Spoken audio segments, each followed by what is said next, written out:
السلام عليكم ورحمة الله وبركاته، ازيكم يا حبايبي عاملين ايه؟ يا رب تكونوا بألف خير. اللهم صل وسلم وبارك على سيدنا محمد. وصفتنا النهارده مميزة جدا، هنعمل فيها القرص الطرية الفلاحي باللبن الرايب. هنعملها بأسهل وأبسط طريقة إن شاء الله.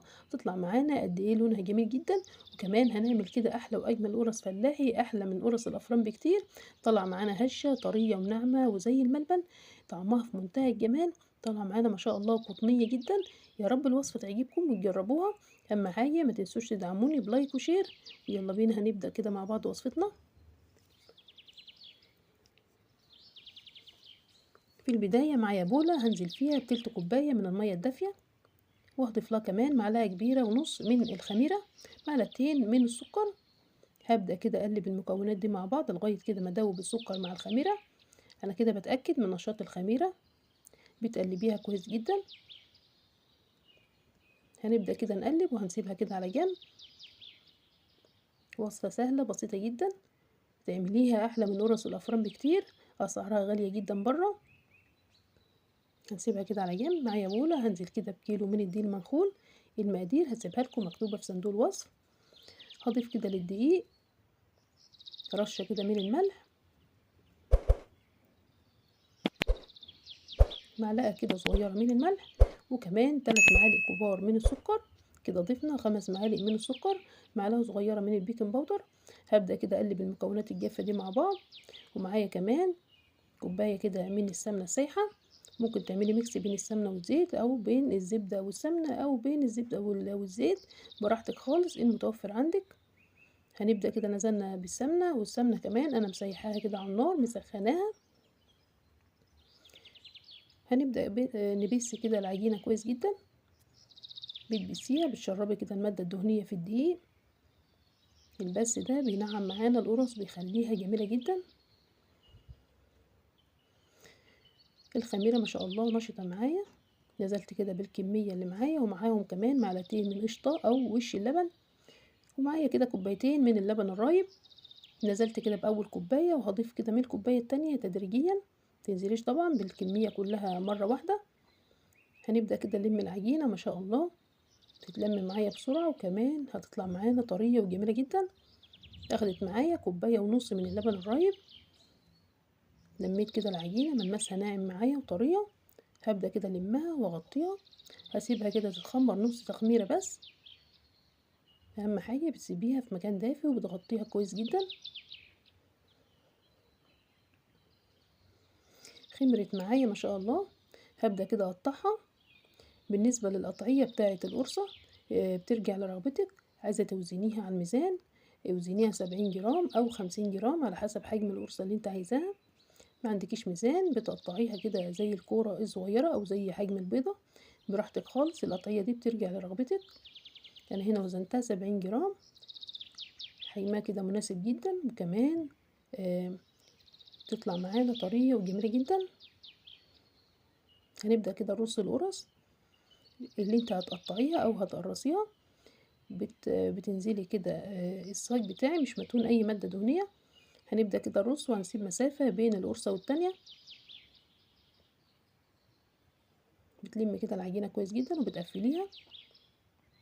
احنا كده هنقرص الكمية كلها، وكل ما تقرصي او تخلصي كده صاج من السجان بتغطيه كده بكيس تلاجة او كيس نايلون عشان وشه ما ينشفش معاكي. طريقتها سهلة جدا، جربيها كده وان شاء الله تعجبك جدا. الفطار في رمضان في السحور بتنفع جميلة جدا في السحور كمان. خلصنا كده اول صاج، ببدأ كده اغطيه، وهبدأ كده في التاني. الصاج اللي بتعمليه او بتخلصيه بتغطيه على طول. وهبال كده ما نخلص الكمية كلها تكون كمان ارتاحت ما شاء الله. هنبدأ كده من بداية ما قرصنا، بتبططيها تبطيطة بسيطة. بتفرديها كده في الصاج، بتحاولي كده بتسويها. العجينة مرتاحة معايا وطرية وجميلة جدا. هنبدأ كده نبطط الكمية كلها. وبرضو اللي انت كده بتقطعيه بتبططيها تبدأي كده تغطيها.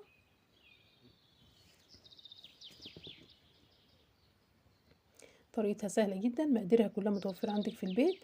جربيها وان شاء الله تعجبك جدا. اللي هبططها هبدأ كده اغطيه.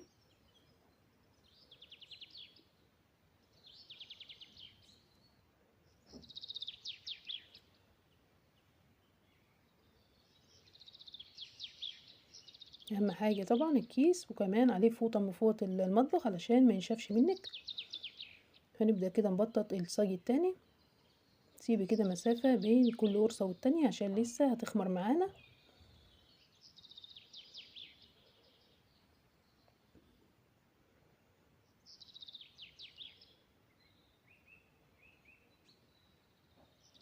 ومعايا كمان باقي الكمية على صاج من السيجان الكبيرة، هنبدأ كده نبططها برضو. حاولي كده بتساوي او بتهذبي كده القرصة، خليها كده متساوية. معايا كمان الكمية التانية من الكيلو، طالعة معانا ما شاء الله كمية جميلة جدا من القرص الطرية. لو مش متوفر عندك لبن رايب، ممكن كده بتسخني معاكي اي لبن حليب متوفر عندك في البيت، بتضيفي له كده بعد ما يسخن على النار معلقة كبيرة من الخل، هيروب معاكي ويقطع بسرعة.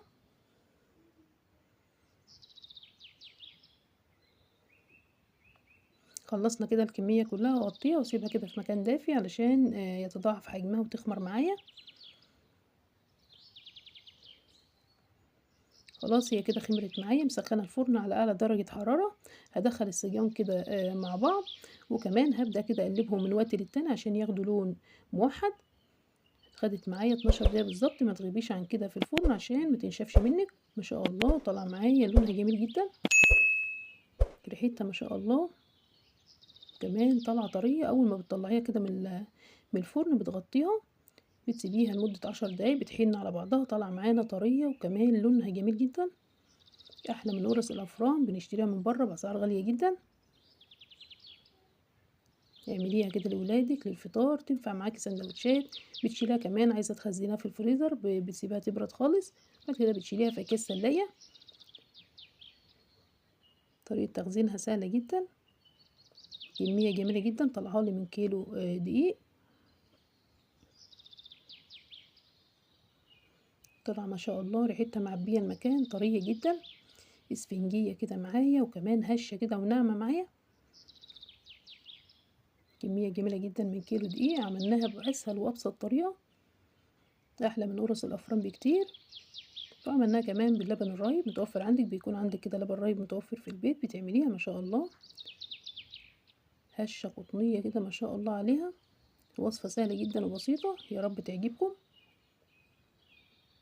قد ايه هشة كده وخفيفة معايا، يا رب الوصفة تعجبكم وتجربوها. اهم حاجة ما تنسوش تدعموني، دعمكم بيفرق جدا معايا، وفي رعاية الله.